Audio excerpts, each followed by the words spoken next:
leaders are never born. It is a learned skill.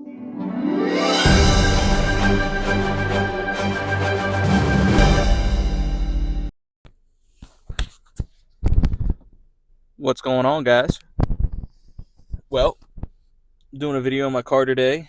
I got up this morning and started working on some ideas for future videos. Got caught up in a couple things.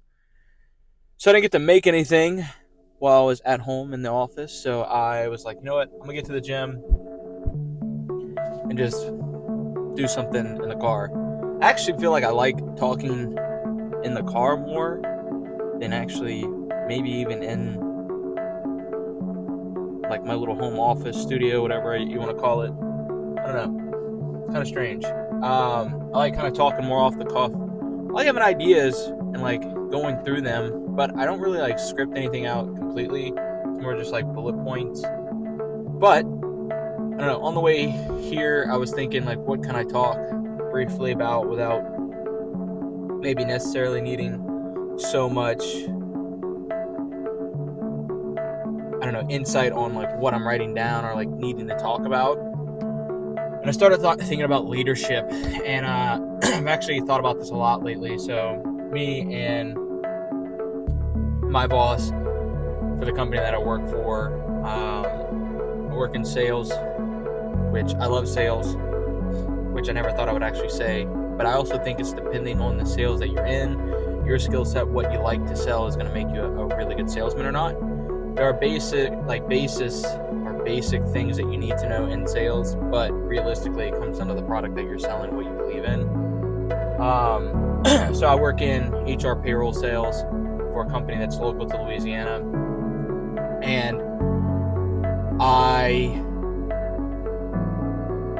started having a conversation with him a couple weeks back about leadership, and it was because the reaction of the CEO that really kind of geared me to this conversation. I love our CEO. I think he's awesome, and I think he's geared to a specific type of person that's going to lead to success because that's the way he is, and I think that's fine. But if you don't have somebody that's flexible with leadership, meaning that it doesn't matter really who's leading me, I'm still going to work my ass off, and I'm going to do the things that I need to do to make sure that I'm succeeding, not only for me, for the people around me, and for my family. You have those people that are like, you have to do it this way, you have to go at it, and you have to do X, Y, Z. You don't have any options, like, get your ass in gear. I like that type of leadership. Now, I don't want you to be condescending asshole, but I like somebody that's like, all right, it's just time to like buckle up and fucking go. Run your head through a wall. Like, here's point A, that's point B. Run straight at it and get it. So, I was sitting there thinking, I was like, not everyone likes that type of leadership. Some people need somebody that's more caring. Some people need maybe completely hands off. Some people need micromanagement. Like, they need that. Like, they thrive on that. Like, that's the only way. Like, I need boom, boom, boom, boom, boom. Well, we were down a couple months when it came to quota as an entire department of sales, not just like SDRs. And he had a conversation that got really intense with the entire company. And after thinking back, I like sat there and I was looking at the faces of the people around me, and they were just like, fuck.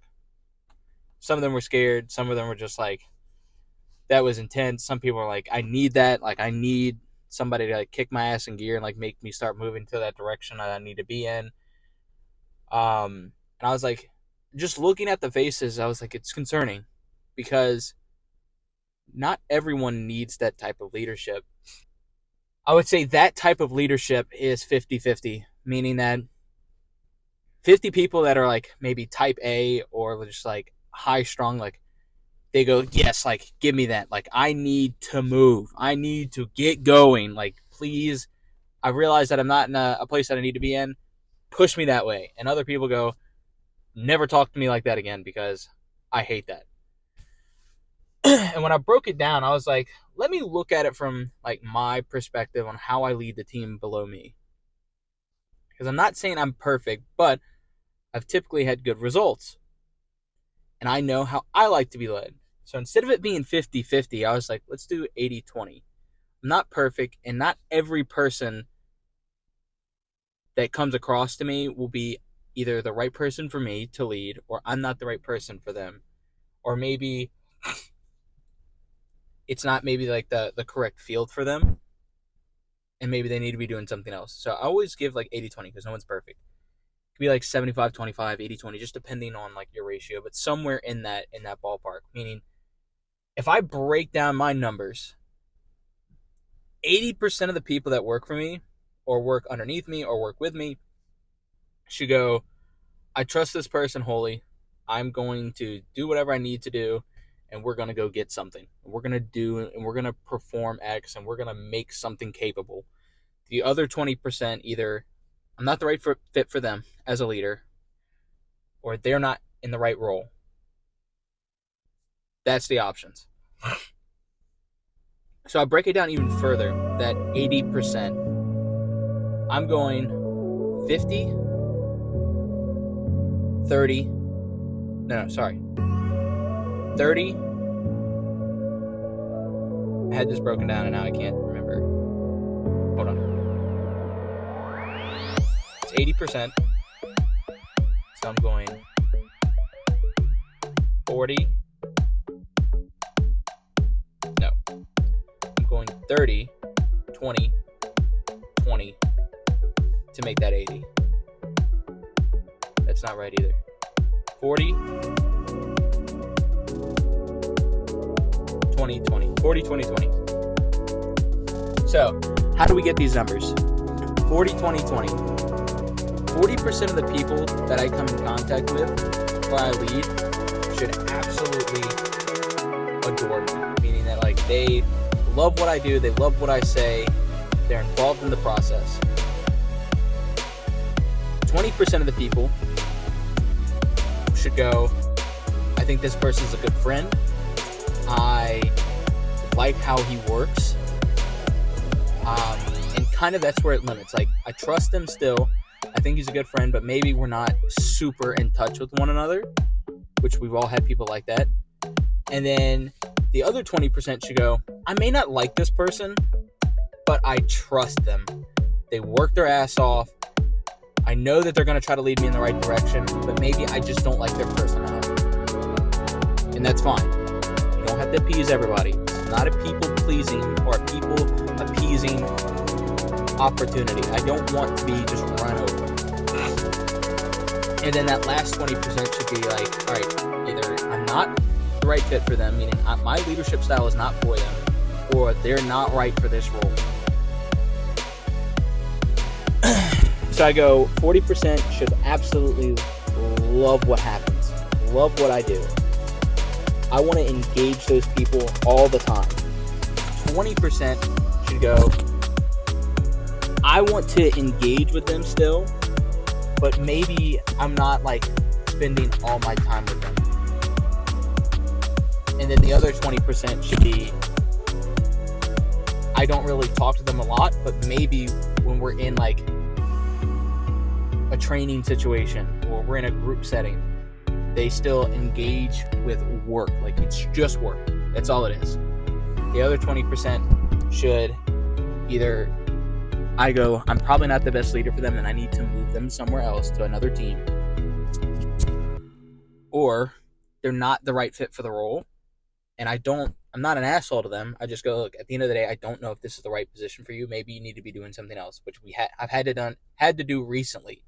So that's my leadership style. I go, so how do I appease 80%? Meaning that like I need to be appealing to 80%.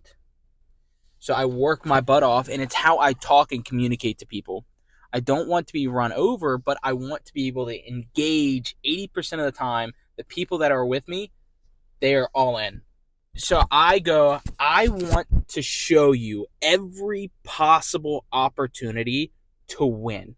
And I will show you everything. And I will tell you exactly how I've done it. I'll give you the outlines of what's going on. I'll tell you, these are probably the expectations to see results that you need to be doing to get where you want to be. And I always break it down before we start a role. It's like, hey, look, what do you want from this position? What can my company or the company that we work for do for you? And what are you willing to do for the company in return to get those results? Break that down. Get those answers. Funnel it into, these are the things that you have to do to win because it's been proven to win. And I will show you every possible outlet. Not one. I like to say we typically have 5 or more ways to win in almost every field. You can break those down. You can find different ways to win. And what that does is in hard times, maybe like for a salesman, Q4, if I give you every weapon that's out there and I tell you this is how you can execute to get to that, you'll win. Even in the hard times, you'll find opportunities and chances to win. But I'm not going to sit there and hold your hand. I want you to have creativity and flexibility. If you need me to micromanage in times that are hard, sure, I will be there for you to do that. But I choose not to. I don't want to have to do that because I want to show that I trust you as an individual after maybe the first 3 to 4 months of just like, we're training, we're getting through things, I'm making sure you're set up for success. After that, I want you to go, I am fully capable of doing this job on my own, and I'm going to set my own standard, make my own business, my own brand within inside of this company, and I'm going to go chase after whatever I need to do to win. That's what I do every single time. After probably 4 or 5 months, I believe that you should be trained, you should be executing, and you should have your own standard because I know exactly what you want, and I'm going to push those buttons during the times that you feel like slacking off, and I'm going to go, all right, this is what you wanted. I gave you the tools to win. Go win because you need it for this. Whatever it is, family, money, trips, objects, like whatever it is, I don't care. I don't care what it is. Like your want and your why is your want, your why. But I want you to use that as the fuel to win. So even in hard times, in slow months, you're human, you have something to chase. And it's never, I don't have anything to do, I don't want anything to do. It's, I always have something to chase. Maybe it's a promotion, maybe it's leadership, maybe it's one of those things. So I believe truly that's the type of leader that most people want. It might not be the perfect leadership, but I think truly if you engage people early on, you find out what their wants, their needs, their whys, you give them every opportunity and chance to win, meaning I give you every tool, everything that's out there, every bit of knowledge. I want you to be able to replicate what I do. I don't want to be the go-to person all the time because it's not scalable. I want every person that comes in contact with me to build a foundation, to keep spreading the knowledge, to keep chasing more. That's okay if you get better than me. That's okay. I know that if I have a good foundation for myself and every person that I come in contact with, eventually the knowledge and the wealth will spread and they can be self-sufficient. They can always produce and they can teach somebody else to do those things. So if I'm looking at it and I go, you have leader A that's 50-50, meaning that they're just going to say, go do these things, and I'm going to speak down to you, and I'm going to say, get your ass in gear, and go do this shit, and do X, Y, and Z, and be condescending. Or I have someone that's 80-20, meaning that they care about what the individual's doing, and they want what's best for those individuals, and I'm speaking to them in a way that I try to communicate everything that they want in every way possible to win. And I go, I'm giving you every opportunity here. I want you to be better than me at some point. I want you to be able to go, I trust this person wholly, and I think I can engage with them all the time. I'm never scared to go talk to them, There's always going to be a door to open, meaning that you can come to me at any time. You're having issues, come to me. I want you, if you feel lost and you don't know where your next op's coming from, you don't know where your next X is coming from, let me help you. Let me find that. We're human. You're going to have down months.